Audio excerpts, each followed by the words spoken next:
Hi guys, big boss Malayalam season 7 പുതിയൊരു promo വന്നിട്ടുണ്ട്. നല്ല അടിപൊളി പ്രൊമോയാണ്. അപ്പാനി ശരത്തും ഷാനവാസും നമ്മൾ അടിയാണ് കാണിക്കുന്നത് കേട്ടോ. ഗാർഡൻ ഏരിയയിൽ അവർ ഇരിക്കുന്ന സമയത്ത് അപ്പാനി ശരത്തിനോട് നമ്മുടെ ഷാനവാസ് പറയും, ഈ കളിച്ചോ എനിക്ക് ഒരു പരാതിയുമില്ല എന്ന് പറയുന്നുണ്ട്. അത് കഴിഞ്ഞ ശേഷം ഷാനവാസ് പറയാണ്, ഞാനൊക്കെ ഇവിടെ ഗ്രൂപ്പ് കളിക്കാനല്ല വന്നത്, ഒറ്റയ്ക്ക് കളിക്കാനാണ്. ഞാൻ ഒറ്റയ്ക്ക് തന്നെ നിങ്ങളുടെ മുമ്പിൽ വരുമെന്ന് പറയുകയാണ്. അപ്പാനി ശരത്തും ഗിസേലൊക്കെ അവിടെ നിൽപ്പുണ്ട്. അപ്പം നമ്മുടെ അപ്പൻ ശരത്ത് പറയാണ്, ഇക്ക ഇങ്ങനെയൊക്കെ അല്ലേ കളിക്കുന്നതെന്ന് ചോദിക്കുകയാണ്.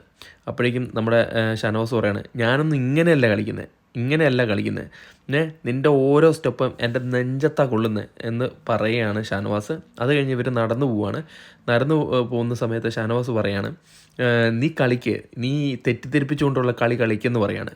അപ്പോഴേക്കും നമ്മുടെ അപ്പാനിശരത്ത് പറയാണ്, നിങ്ങൾ ആവശ്യമില്ലാത്ത വാക്ക് പറയരുത്, ഞാൻ ആരെയാണ് തെറ്റിദ്ധരിപ്പിച്ചത് എന്നൊക്കെ പറയാണ്. അപ്പോഴേക്കും നമ്മുടെ ഷാനവാസ് പറയാണ്, എനിക്കറിയാം നിനക്കുള്ള അടി ഞാൻ തരുന്നുണ്ട് എന്ന് നമ്മുടെ ഷാനവാസ് പറയാണ്.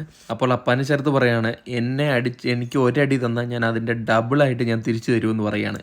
അതാണ് കേട്ടോ പ്രൊമോ. അതിലാണ് എൻഡിങ്. എന്തായാലും നമുക്ക് നോക്കാം എന്താണ് സംഭവം എന്നൊക്കെ.